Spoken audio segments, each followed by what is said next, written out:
Hello and welcome back to Calculus by Mr. B. In today's video, we'll be tackling two exam questions where you're asked to determine the rate constant using data provided in the form of graphs. So without further ado, let's get cracking on. So you're told that hydrogen reacts with nitrogen monoxide in the ratio 2 to 2 to make N2 plus 2H2O. Now you're told the rate equation for this reaction is equal to rate is equal to K multiplied by the concentration of H2 to the order 1 because it has no power, multiplied by the concentration of NO raised to the power 2. So you're told from this rate equation that the order of reaction with respect to H2 is 1 and the order of reaction with respect to NO is 2. Okay, so you're told that the concentration of NO is changed and a rate concentration graph is plotted. Yep, rate concentration. Okay, so let's just have a look at the pattern shown by the graph. We can see that it increases and there's a curve to it. Now, if the order of reaction was 0, it would be a straight line. If the order of reaction with respect to concentration was 1, it'd be a straight line going up, a linear straight line. But we've got a curve which is increasing, which suggests to us that the order of reaction with respect to NO is 2. And we know this because it's on the rate equation as NO to the power 2. So we've confirmed that it's certainly order 2. Moving on, the chemist uses hydrogen gas of concentration 2.0 times 10 to the minus 2 molybdenum minus 3. Now we're asked to use values from the graph to determine the rate constant of this reaction. We're asked to give our answer to 2 sig figs and in standard form, and of course we need to show our working.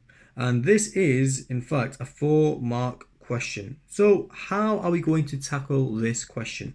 We're going to start off by recognizing that we need to work out the rate constant and we're given the rate equation. So I'm going to start off by rearranging the rate equation to give us the rate constant. So we know that the rate constant is going to be equal to K is equal to the concentration of, it's going to be the rate over the concentration of H2, which was to the power 1, order 1, over, multiplied by the concentration of NO raised to the power 2. So we know that relationship already. All we need to do now is sub some data for rate, concentration of H2, and concentration of NO.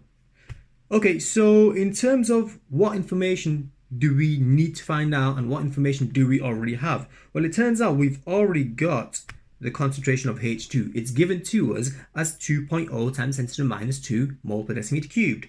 What we need to work out though is, or what we need to identify, the rate. What is the rate? And we need to identify the concentration of NO.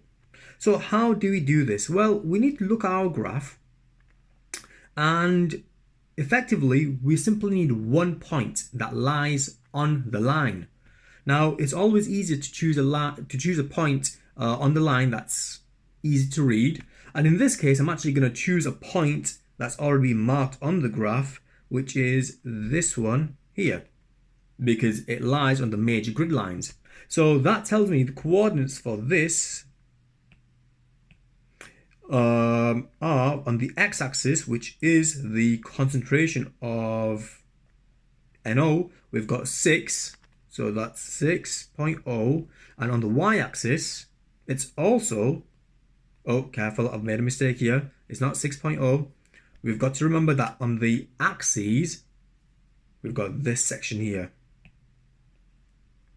10 to the minus 4. So everything on this axis is multiplied by 10 to the minus 4.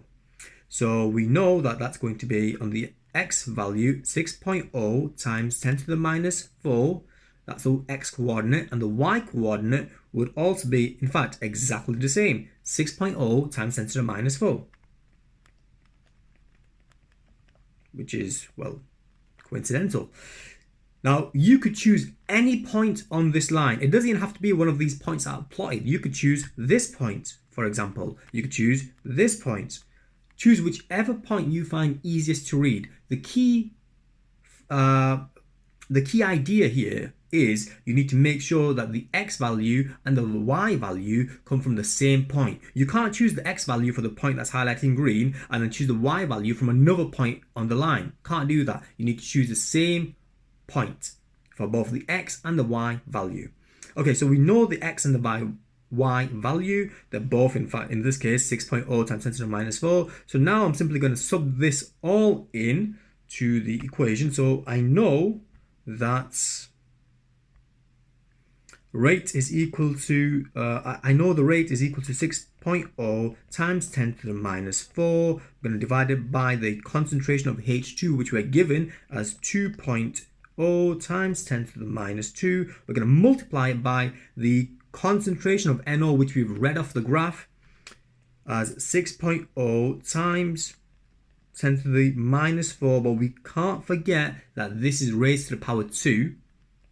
So raise it to power 2, and let's stick that into a calculator and see what we get. Okay, so we've got, I'm going to do the denominator first, so 6 times 10 to the minus 4. I'm going to square that, and we're going to multiply that by 2 times 10 to the minus 2. So the denominator value here is 7.2 times 10 to the minus 9. Yeah, minus 9. Okay, so, whoops. We're just going to pop that into the calculator to work out what we get. So we're going to do 6.0. Don't know why I'm adding the 0.0, but never mind. Minus to the power minus 4 divided by our answer, which is 7.2. 10 to the minus 9, and we get a value of 833.3.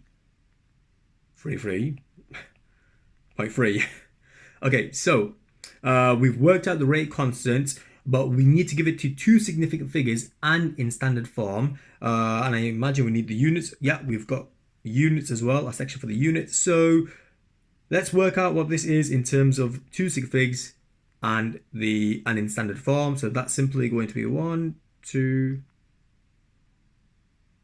3, 4, 5. Okay, so we've got 8.3 times 10 to the 5.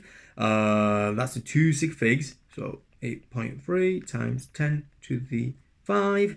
And we've got units. Okay, so for the units, whoops. For the units, we simply need to identify what's going on. We know that in the actual, on the graph, the units for rate is given in mole per decimeter cubed, s to the minus 1. You see that? Yeah. So, and we know the concentration is simply mol dm minus 3. So let's put that information in. Mol dm minus 3, s to the minus 1. That was for rate. We know that the concentration of H2 was given in mol dm minus 3, and we multiplied that by the concentration of NO, which was raised to the power 2, so it's mol dm minus 3 raised to the power 2, and we can see that at this point we've got the mol dm minus 3 cancelling out with the mol dm minus 3 at the top in the numerator. So we're left over with ultimately s to the minus 1 in the numerator, mol squared dm minus 6 in the denominator. Now when we move this denominator to the top, its powers are inverted. So we've got the units of mol minus 2 dm minus, nope, dm6, no minus 6 there, s to the minus 1. So the units are mol minus 2 dm6 s to the minus 1. And that's worth 4 marks. Not too difficult. We've just got to identify what information do we have, what information are we given, and work it out from there. Okay, moving on to the next question. So in this question, we're told that methanoic acid and bromine react to make 2H plus 2Br minus plus CO2. Now a student investigates the rate of this reaction by monitoring the concentration of bromine over time. Now, because they're monitoring the concentration of just one substance over time, we've got a continuous rates experiment taking place. The student uses a large excess of methanoic acid to ensure that the order with respect to methanoic acid will effectively be 0. The reason that this is 0 is because ultimately the methanoic acid, its concentration is remaining largely constant. From the experimental results, the student plots the graph below. So we've got a graph of concentration versus time. Now we don't know what order the reaction is with respect to bromine, and we know we've got methanoic acid. So what we do know is ultimately the rate equation will look like rate is equal to K. We've got Br2. We've got HCOOH. Now, because HCOOH, its concentration remains largely constant, that's going to have no effect on the rate, meaning its order of reaction is 0. So we get rid of that. We don't know what the order of reaction with respect to Br2 is though, so that's going to be a rate is equal to K. Br2, its order is unknown, so we're going to raise it to the power x for now. So that's what we know. Now the question's asking us, using the graph, determine the initial rate of reaction and the rate constant. We're told the answer must show full working out using the graph, and this is worth a total of 6 marks, so it's a big question. So let's have a look. What are we going to do first? We need to work out the initial rate of reaction. Having a look at the graph that we've got a concentration versus time graph. Now, if we think back to what rate of reaction means, it's defined as the change in concentration per unit time. So we simply need to work out the gradient of this graph. But because we've got a curve, we need to draw a tangent to this curve at a particular time. Now, what time are we going to draw a tangent at? Well, because we're asked to work out the initial rate of reaction, we need to draw a tangent at t equals 0. At 0 seconds, we need to draw a tangent. So the graph clearly starts at 0, so we need to draw a tangent at 0 seconds. So at 0 seconds, the graph kind of follows this gradient. It appears to have this gradient here. If I can get, there we go. Oops, no, it's not perfect. There we go, that'll do. So we've got this graph over here. We're going to draw a tangent at t equals 0. So this is what my tangent looks like. Okay, now, how do we work out the gradient of a straight line? You simply take 2 points that lie on this straight line, work out the coordinates, and do the change in y over the change in x, and that gives you the gradient. So I need to choose 2 points. Which 2 points am I going to choose? I'm going to choose 2 points which are relatively easy to identify. You know what? This looks pretty decent, so I'll choose this point here. So this point occurs at, let's identify what that x value is for this point there. Is that right? Hang on. Whoops. There we go. Okay, so that occurs at 180 seconds. So this has a value of 180 seconds, and its y value, the concentration of bromine, is simply 0.003 mole per decimeter cubed. So I've worked out the coordinates of 1 point. Now I need to choose another point, and you know what? This point actually looks pretty decent, so I'm going to go with this. So that is taking place at, where's my ruler again? Let's go to all in scale. Can't quite see that. Okay, that should be fine. There we go. Move the ruler all the way across to what is ultimately that point there, and we've got a value that lies pretty much bang on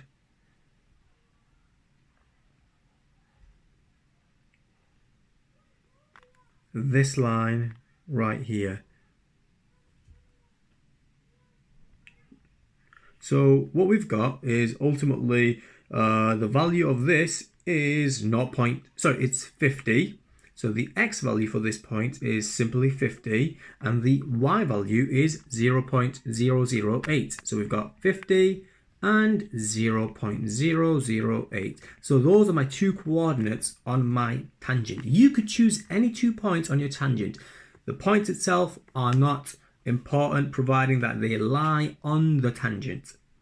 So what are we going to do? We can see the rate is decreasing, so we're expected to have a negative rate. So we need to work out the rate of reaction. Which is ultimately the gradient. So we're going to do this by doing the change in y over the change in x. In other words, y2 minus y1. So my y2 value is 0.003 minus my y1 value, which was 0.008. I'm going to divide it by the change in x, which is 180, which is the x2 value, minus 50, which is the x1 value. So we've got, for this question, we've got 0.003 minus 0.008 is minus 0.005 divided by 130. And if I stick this into a calculator, I'm going to end up with so that's minus 0.005 divided by 130. Whoops, that didn't work. Divided by 130, which is equal to minus 0.0000. It's that value there, right? So I should really get in standard form, but you know what? Let's keep it as it is. 0.00, 2 more zeros, and then we've got 3846. 38. I'll do it to 5. I'm going to keep the true value though, and I'll use that later.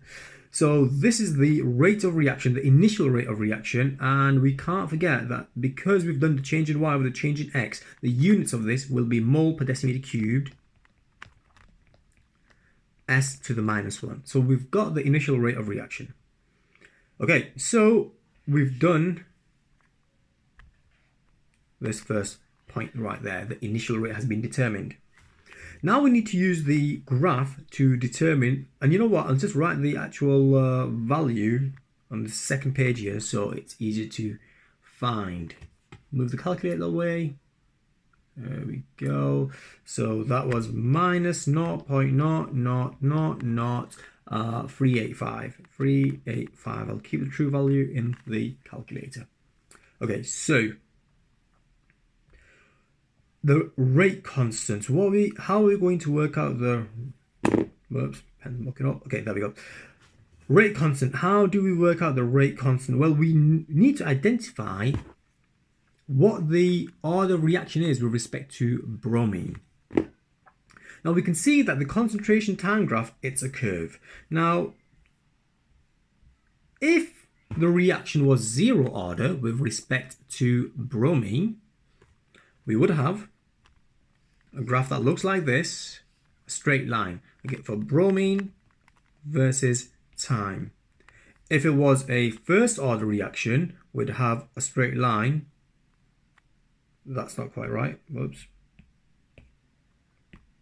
We'd have a straight line like so. We'd have a straight line at all. I'm losing my marbles here.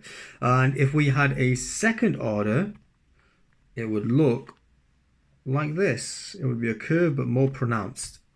So, which graph does the data best represent?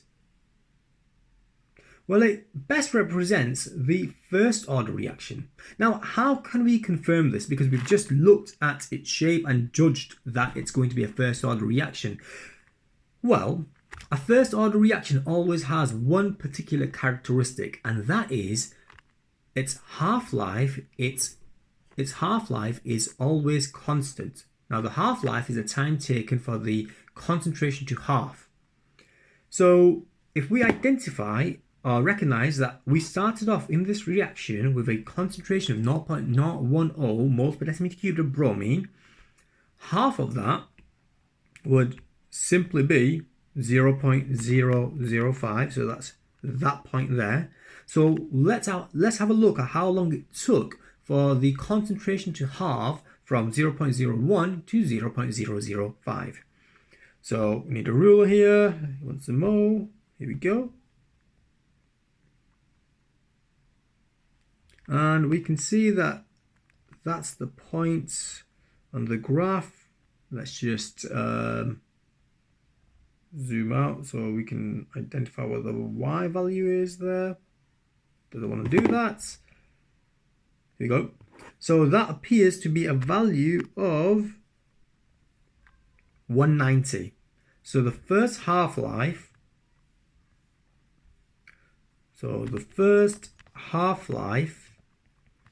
is 190 seconds. Let's confirm whether the second half-life is also 190 seconds. So we're going from, this time we're starting off with a concentration of 0.005 and we're ending up with the concentration as 0.0025 because again it needs to halve. So if we simply identify that, so we've got, okay, let's have a look. 1, 2, 3, 4, was that 5? Oh, crikey. Can't quite tell that one. 1, 2, 3, 4. 1, 2, 3, 4, 5. Gosh, these squares are certainly small. Okay, here we go. Identify that point. What is that value right there? It appears to fall on a major grid line, and that's 400. So we started off from our first half-life at 190 seconds, and we ended up with a value of 400. So 400 minus 190 is equal to 210 seconds. So we've got quite a bit of a difference, 20-second difference, but I would say that this falls within the margin of error because these are experimental results. So yeah, I'm going to suggest that this is indeed a first order reaction. Okay, so how does this help us? We know that this is a first order reaction, but how does this actually help us in working out the rate constant? Well, it turns out that for a first order reaction, the half-life can be worked out using the relationship ln2, the natural log of 2, over k. Now, seeing as we know what the half-life is, and we know ln2 is simply a constant, we can rearrange this equation to give us k, which is in fact the rate constant. So therefore, k is equal to ln2 over t half-life. And if we assume that the half-life, because we've got two different half-lives, I'm going to use the average of those two. So I'll go with 120 plus 210 divided by 2. So ln2, 190 plus 210 divided by 2. So let's pop that into a calculator. So we've got 400 over 2, which is just 200. So ln2 over 200, ln2 divided by 200. So that gives us 3.47 times 10 to the minus 3, but we've not got its units. Now, what are the units of the rate constant going to be? Well, as this is now the expression, rate is equal to k br2 to the order 1, we can work out the units of k as, by simply rearranging the equation. So k would be rate over the concentration of br2, and as the rate is worked out, the rate, which was the gradient, was measured in units of mol dm minus 3. We've got mol dm minus 3, s to the minus 1. We're going to divide it by mol dm minus 3, which is the units for concentration. Cancel the 2 out. We're left with s to the minus 1 for the units of k. So the units for this, simply s to the minus 1.